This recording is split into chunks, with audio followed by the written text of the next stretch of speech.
Hey, what's going on everyone? This is CzarDB, and today I got another Splatoon video. I'm sorry that I haven't uploaded in a while, but as I continue to deal with real-life things, it makes it hard to consistently upload content.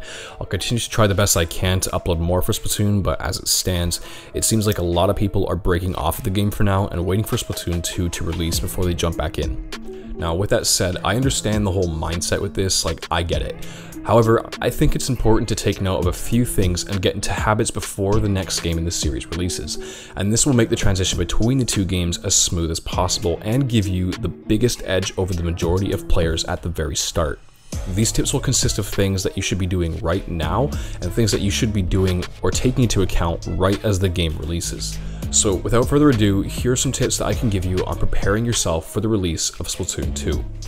The first tip I want to give you guys is revolving around the topic of recalibrating sensitivities. Make sure that if you're on Splatoon 1, you know what your sensitivities are. Some people tend to have different sensitivities for different weapons, and it'd be really beneficial to mark those sensitivities down. But if you don't, then that's okay as well.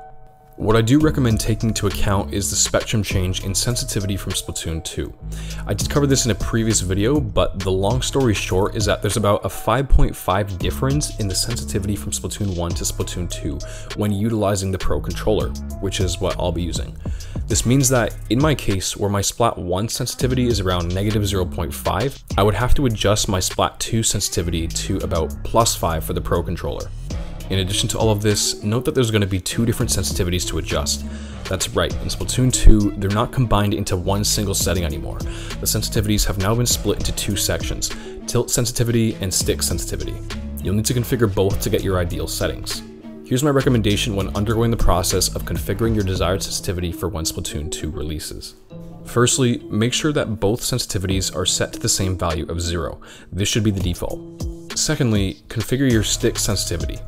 If you use motion controls, you may notice that you also utilize the stick to do things like guide your character in a general direction while moving or looking around when stationary. Utilize a place such as the testing area to do basic character movements and adjust this first before doing anything else, so that you can figure out something comfortable for the most general movements in the game, which is walking around, swimming, climbing, etc. If you can, try putting your controller down to prevent tilting, as this is not the focus. Your main focus is to figure out a proper speed for your stick. Thirdly, you'll then want to adjust your tilt sensitivity. This sensitivity, in my opinion, is the most important for when you'd be engaging in combat with opposition or trying to quickly turf an area. Again, utilize a place such as the testing area, and this time do quick tests on your tilts towards key targets. Adjust this sensitivity as necessary until you find that you can hit targets consistently and comfortably. Now, just to jump back on the values part, I don't know if this is 100% linear for all values on the spectrum, but regardless, I'd recommend configuring these to something comfortable first. Utilize the testing zone to figure out something that works either overall or on a per class basis, and then take note of it. If you want to put your sensitivity to the test in a safe way, you could do so by doing a bit of campaign mode, followed by things such as Salmon Run, Turf War, and then proceeding to Ranked. Alright, so the second tip I want to give you guys is to know your plan and know your place. I'll list out two subpoints here, followed with a personal example for each to give you a better understanding of what I mean. So the first subpoint is to know which perks to go for from the start. It's important to already know what to go for to minimize the amount of time wasted at the start when trying to reach the top. Yes, you will eventually discover abilities and stat combos that will work for you later on, but jumping in the game with an initial plan and goal will already put you at a huge advantage over the majority of players. So, for example, because I personally play low to mid-range shooters such as the splatter shot, general abilities like run speed, swim speed, and damage up are nearly paramount to go for if incorporating a CQC fighting style. Run speed and swim speed would be great for reaching key points and objectives as quickly as possible, as well as strafing enemies when engaging, whereas damage up would be suited for fending off potential defense users and opening up combo potentials with the splatter shot's burst bombs. The second subpoint is to know what role you'll be suiting on the team. Going under the assumption that you'll be using this guy to either be as effective as possible in Turf War or to grind out ranked mode and get as high as you can, it's important to know that one of the most basic fundamentals of Splatoon is this: knowing your role in the team. If you're playing weapons that utilize high mobility and thrive in CQC, then your role might hover around trying to capture objectives and pressuring enemies when need be. On the opposite side of the spectrum, if you're using weapons with range, then you may need to focus more on providing turf coverage and zoning enemies off key positions. Returning to my example, because I play low to mid-range shooters, I may need to play a lot of CQC by staying on top of the objective and making big risk plays beyond the middle of the map to pressure the opposition from reaching said objective. Okay, so the third tip I'm going to give you guys is to manage your expectations. Okay, so here's the thing. All of this is meant to give you tips on how to better the transition between Splatoon 1 to the second game, or start off as a new player. The big thing that we can take when comparing the expectations of the new launch to how it was back in Splatoon 1 is this. The meta is going to be in favor of a particular set of weapons or set of compositions. This will change in the future. Not everything that is good now will be good months after the release. If you want to be a step ahead of the game and really try to analyze how certain sets can counter the currently most used sets, here's what I can recommend to you. First off, stick with your current pre-game plan, but jot down what compositions or single weapons that are used the most. Secondly, experiment with that weapon or composition and find its weaknesses. You can probably do this with friends in private battles. Try to list out things like their limits to range, DPS output, turfing capabilities, essential perks or abilities, and more.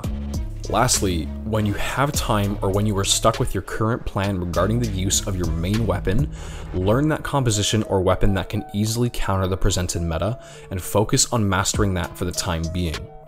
All in all, this tip is a guideline that should be followed if you feel stuck against the beginning meta. The truth is that it's a temporary solution and the meta will evolve over time, but being able to thoroughly analyze what works against what is one of the biggest tips I can give you when starting out. Yes, it takes a lot of effort, but I can almost guarantee you that it will pay off. Alright, the next tip I want to give you guys is to be prepared to encounter barricades. Again, if you're utilizing this guide for trying to grind out ranked in order to reach the top when Splatoon 2 drops, you may have to accept that at some point you will reach potential barriers that will slow your progress down.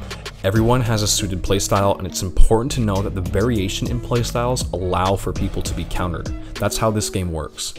In addition to this, the way that things are structured, such as solo queue and squad battles, make it not completely ideal to prepare for some of the circumstances.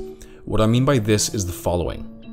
You won't always know who you're going up against in the next battle, you won't know what map you'll be playing on next exactly, and you won't know if your team composition will be ideal unless you're of course squatting.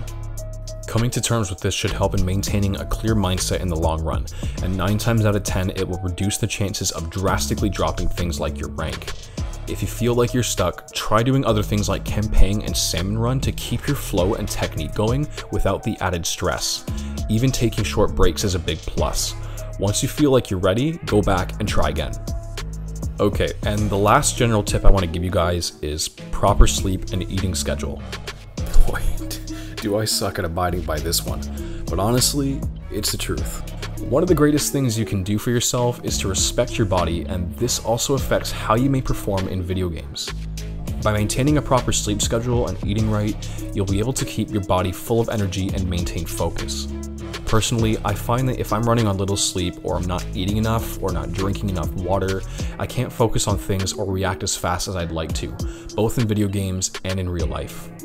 We have around 8 weeks to go before the release, and I recommend that during this time you try your best to fix up any irregularities in your food and sleep schedules. Please take care of yourself. It'll boost your performance in so many things, from both a physical and mental aspect. Splatoon is no exception. And that's basically it for now. Quick shoutouts to SpecterSaru and littlesquare for providing some suggestions on tips. I'll leave their social media down below for you guys to check out. If you enjoyed, please drop a like and a comment below, that'd be awesome, and if you're feeling a bit generous, please do drop a sub, that'd be swell. Also, one last thing, if you have some of your own tips, please feel free to let me know in the comments. I could probably list out a lot more suggestions, but for now, I just wanted to list out a few for general purposes. Thank you all so much for watching, and I'll catch you in the next one.